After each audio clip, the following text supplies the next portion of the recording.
أنفق مما أعطيت قبل أن يأتيك يوم تتمنى لو أفديك. بسم الله والحمد لله والصلاة والسلام على رسول الله وعلى آله وصحبه ومن والاه. ربي اشرح لي صدري ويسر لي أمري واحلل عقدة من لساني يفقهوا قولي. Mes frères et sœurs, assalamu alaikum wa rahmatullahi wa barakatuh. Parlons aujourd'hui d'une adoration qui pour beaucoup d'entre nous est devenue un sujet tabou, un sujet qu'on n'aime plus entendre. Ce sujet est as-sadaqa, l'aumône. Pour ce qui est de l'aumône, comme vous le savez mes frères et sœurs, Allah Azza wa Jalla, il a fait que ces dernières années, je parle à l'échelle nationale en France, Allah subhanahu wa ta'ala, il a fait que beaucoup de projets ont émergé. Projets de mosquées dans le halal, ou bien des écoles privées, coraniques, arabes, etc. Et les musulmans se sont retrouvés à être sollicités de plus en plus et régulièrement. Et ça, malheureusement, ça gêne certains d'entre nous. Alors qu'au contraire, tu devrais être content qu'il y a des projets qui émergent. À l'époque, il n'y en avait pas. Aujourd'hui, il y en a peut-être un peu trop selon toi. D'accord ? Alors qu'on est tous d'accord pour dire que les projets que l'on a aujourd'hui ne comblent pas les besoins des musulmans et des musulmanes. Mais ce qui fait qu'aujourd'hui, on a du mal avec l'aumône, c'est qu'on aime tellement l'argent, on est tellement attaché à l'argent qu'on ne veut pas en dépenser. Allah tabaraka wa ta'ala a dit wa tuhibbuna al-mal hubban jamma. Vous aimez l'argent d'un amour ardent. Et c'est une réalité, personne ne peut le nier. On aime trop l'argent. On préfère économiser et partir faire des vacances pour je ne sais combien, faire des mariages à je ne sais combien, et ça nous pose pas de problème de dépenser des grandes sommes pour ça. Pareil pour les vêtements, pour se faire plaisir, etc. On préfère ça que de donner 10 € à quelqu'un qui est dans le besoin. Que de donner une somme pour la mosquée, ou pour un projet en construction, ou pour soulager une femme veuve, ou un orphelin, ou quelqu'un qui a perdu son emploi et qui se retrouve avec des loyers qui ne sont pas payés depuis un certain temps. Donc malheureusement, aujourd'hui, on aime tellement l'argent qu'on ne veut pas dépenser. Alors que cette adoration-là, elle est aimée d'Allah. Cette adoration-là, elle fait que le jour du jugement, tu as des montagnes de hasanat qui t'attendent. Cette adoration-là éteint les péchés comme l'eau éteint le feu. Cette adoration-là, mon frère ainsi que toi, ma sœur, va te permettre d'avoir ton compteur de bonne action en pleine forme pendant que tu es dans ta tombe. Ça veut dire quoi ? Ça veut dire que quand tu seras dans ta tombe, fi qabrik, tes actions ne s'interrompent pas après ta mort. Pour cela, il faut bien évidemment avoir investi dans la vie d'ici-bas. Alors le prophète il nous dit dans le hadith que vous connaissez tous, qui est authentique, il nous dit que les actions du fils d'Adam s'interrompent après sa mort, ils prennent fin, excepté 3 choses, parmi elles, sadaqa jariya, une aumône courante. Tu as investi, mon frère, intelligemment, c'est que toi, ma sœur, dans un puits. Les gens font les ablutions, ils boivent de cette eau. Le prophète il a dit, afdalu sadaqa suqyal ma. La meilleure aumône est de donner de l'eau à boire. Et ben à chaque fois que les gens vont boire de cette eau, l'eau du puits que tu as donc financé, à chaque fois que les personnes vont faire les ablutions avec cette eau, tu as des hasanat à chaque fois, et même après ta mort. Le puits reste, et puis le compteur de hasanat, il ne fait que d'augmenter. Également, tu as investi dans une mosquée. Imagine-toi, chaque personne qui va rentrer pour prier, pour faire le adhan, pour lire du Coran, pour renseigner aux gens, les discours du vendredi, tout ça c'est dans le compte de tes bonnes actions. Toi, tu es dans ta tombe, ça a été mort. Et ton compteur, il continue à tourner. Pourquoi ? Parce que tu as investi dans une aumône courante. Tu as pu, par l'aide d'Allah subhanahu wa ta'ala, contribuer à la construction d'un orphelinat. Tu as parrainé des orphelins, tu t'es occupé des femmes veuves, tu as aidé les gens qui sont dans le besoin. Tout ça, c'est dans le compte de tes bonnes actions pendant ton vivant, et ça te suit même après ta mort. Et puis n'oublie pas, dans le hadith d'Abi Barzah qui est rapporté par Tirmidhi, le prophète sallallahu alayhi wa sallam, il a dit que chaque fils d'Adam ne fera pas un pas le jour du jugement sans qu'il soit questionné sur quelque chose parmi elles, son argent. Comment est-ce qu'il l'a gagné et dans quoi il l'a dépensé. Donc tu vas être questionné sur ça. Sur comment est-ce que tu as dépensé ton argent. Que vas-tu dire à Allah subhanahu wa ta'ala ? Que vas-tu lui dire yawm al-qiyamah ? Est-ce que tu étais là quand on avait besoin de toi dans les nobles projets ? Aujourd'hui, on voit des cagnottes en ligne, on voit des SMS, des messages par WhatsApp, des mails qui tournent, un tel est dans le besoin, un tel est dans une situation urgente, etc. Et puis, c'est comme si que c'était c'était une mouche qui nous passait devant le nez et on lui faisait un geste de la main. On n'accorde aucune importance à ce type de message, alors qu'on devrait être sensible, comme l'a été le prophète alayhi salatu wassalam. N'oubliez pas que le prophète sallam a dit dans le hadith d'Ibn Omar, qui est rapporté par Tabarani, les personnes les plus aimées d'Allah sont celles qui sont le plus utiles aux autres. Es-tu utile pour ceux qui sont autour de toi ou pas? Et puis cet argent, il t'appartient pas, il appartient à Allah. Allah, il te dit, Azza wa Jal, Man dha alladhi yuqridu Allah qardan hasana fayudha'ifahu lahu ad'afan kathira. Qui parmi vous fais un prêt à Allah. Allah, il te dit, prête-moi ton argent. Regarde les termes qui sont utilisés. T'aimes tellement l'argent, il te dit pas donne. Prête ton argent et Allah, il te dit, il te le rendra multiplié. C'est une promesse d'Allah subhanahu wa ta'ala. T'as peur de quoi? T'as peur de la pauvreté? Dans un hadith, le prophète nous dit, qu'il est dit dans le hadith, Ya ibn Adam, anfiq yunfiq alayk. Ô fils d'Adam, dépense, on dépensera pour toi. Et dans un autre hadith, le prophète nous dit que l'aumône ne fait pas diminuer les biens. Donc arrête de croire que ton argent va diminuer. Au contraire, quand tu commerces avec Allah, tu gagnes. Et subhanallah, si un grand businessman te dit, t'as combien en économie? Et tu lui dis, je sais pas, moi j'ai 5 000, 10 000, 20, beaucoup plus, un peu moins. Eh ben, supposons que tu lui dis, j'ai ce montant-là qui est épargné, il est de côté. Et qu'il te dit, passe-le moi. Moi, dans le business, je me loupe jamais. Alhamdulillah, je suis quelqu'un, c'est que des strikes chez moi. Je cartonne à tous les coups. Donne-moi ton argent et t'inquiète pas. Et que, imagine-toi que cette personne-là, elle est bien réputée pour cela. Toi, tu vas faire quoi? Tu sais que cette personne-là, elle est réputée pour gagner bien sa vie. Elle cartonne dans le business. Tu vas dire, je lui confie mon argent. Je lui confie pourquoi? Parce que je sais que, voilà, il va me les rendre soit multipliés par 2, par 3, soit tout simplement avec un léger bénéfice, mais en tout cas, ça descendra pas du montant que je lui ai donné. Eh ben, sache qu'il n'y a pas de meilleur investissement que d'investir auprès d'Allah. Tout ce que tu vas donner à Allah subhanahu wa ta'ala, tu le retrouveras yawm al-qiyamah, sans compter que tu le retrouveras fait dunya.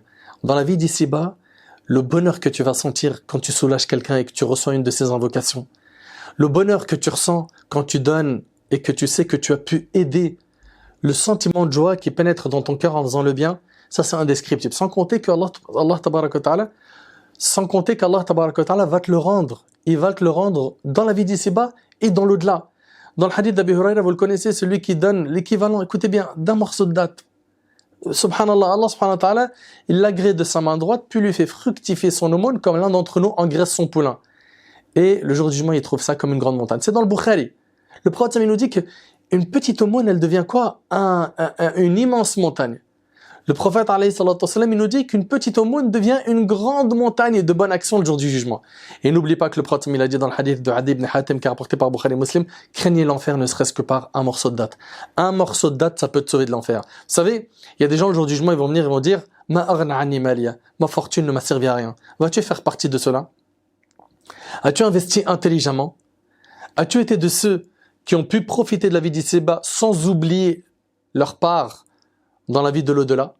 Ou est-ce que tu as été insouciant au point où la seule chose qui hantait ton esprit, c'était simplement de voyager, de t'habiller, de manger les meilleurs plats, de mettre au top ta famille. Et ça, c'est pas interdit tout ça. Le problème, c'est que quand tu rentres dans l'excès, dans l'orgueil, dans la vantardise, dans l'oubli des gens dans le besoin, dans l'oubli des orphelins, des femmes veuves, des gens qui sont incarcérés, qui sont dans le besoin, des gens qui n'arrivent pas à payer leur loyer, des gens qui ont des fins de mois très difficiles, ils ont beaucoup d'enfants, ils n'arrivent pas à assumer leur éducation, ils n'ont pas assez d'argent. Ne sois pas insouciant. Et si je pose une question là tout de suite, à tous ceux qui m'écoutent et je dis, est-ce que vous avez minimum un rythme d'une sadaqa par mois? Minimum, hein. J'ai bien dit minimum. Est-ce que chaque mois, cette adoration, vous la faites revivre ou c'est devenu quelque chose de blacklisté? C'est-à-dire, on fait la prière, on jeûne Ramadan, mais s'il te plaît, ne parle pas d'aumône. Et encore moins de zakat, de toutes les manières, je ne sais pas calculer ma zakat. Malheureusement, plein de musulmans ne savent pas calculer leur zakat. Allah tabaraka wa ta'ala nous dit, وأنفقوا مما رزقناكم من قبل أن يأتي أحدكم الموت فيقول ربي لولا أخرتني إلى أجل قريب فأصدق وأكن من الصالحين. Allah tabaraka wa ta'ala dit, et dépensez de ce que nous vous avons octroyé, et dépensez de ce que nous vous avons octroyé avant que l'un d'entre vous arrive au moment de la mort et qu'il dise, Seigneur, accorde-moi un court délai. Pourquoi? Afin que je fasse aumône et que je fasse partie des gens du bien. Subhanallah. Au moment de la mort, la personne, elle espère un délai. Pourquoi? Pour donner des aumônes. Et nous, aujourd'hui, quand on nous parle d'aumône, c'est un sujet qui nous fait grincer les oreilles. C'est un sujet qu'on n'aime plus. Et ça, c'est un grand problème. Le prophète, alayhi salam, il était, à un moment de sa vie, dans l'aisance. C'est-à-dire qu'il touchait 1/5 du butin de guerre. Il donnait tout fi sabilillah. Et il trouvait son bonheur dans le fait d'aider autrui. Abu Bakr radiyallahu anhu, qui a reçu cette éducation du prophète, sallam, pareil. Il a donné tout son argent, fi sabilillah, quand le prophète il a fait un appel au don. Et quand il lui a dit, qu'as-tu laissé à ta famille? Il a dit, j'ai laissé à ma famille Allah et son messager. Le plus important, c'est de laisser une bonne éducation à ta famille. Ça ne veut pas dire par là que c'est interdit de leur laisser quelque chose, comme dans le hadith de Jabir. Il est dit dans le hadith, vaut mieux laisser tes enfants dans l'aisance, hein, avec de l'argent, des biens, que de les laisser dans la pauvreté. Oui, effectivement, c'est bien, mais ça ne doit pas être l'objectif principal qui occupe ton esprit. Non, l'objectif principal, c'est l'au-delà. Le prophète il a dit, il n'y a de vraie vie que celle de l'au-delà. Toi, tu es sur terre, mon frère, pour investir pour l'au-delà. Ma sœur, pareil, n'oublie jamais. Chaque mois, Allah, il t'a fait rentrer une petite entrée d'argent. Une petite soit-elle, peu importe le montant, donne un tout petit peu pour Allah subhanahu wa ta'ala. Et tu donnes un petit peu, tu gagnes beaucoup. C'est ça qui est impressionnant. Et si tu donnes plus, Allah, il te donne plus. Tu commerces avec le généreux, n'oublie jamais. Omar radiyallahu anhu, il donne la moitié de ses biens. Uthman ibn Affan, il donne, subhanallah, il donne, des biens pour acheter des maisons qui étaient pas loin de la mosquée pour agrandir la mosquée. Également, il va acheter le puits d'Oroma pour faciliter aux musulmans l'accès à l'eau. Également, il va préparer l'armée de la détresse. Aïcha radiyallahu anha, elle était très généreuse. Elle donnait combien de discours on a, combien de hadiths on a, où on y voit la générosité de nos ancêtres, rahimahumullah, wa radiyallahu anhum. Allons-nous prendre exemple sur eux? Alors, pour que ce soit concret et que ce rappel-là soit mis en pratique par la suite, il faut que tu prennes l'habitude chaque mois, ok?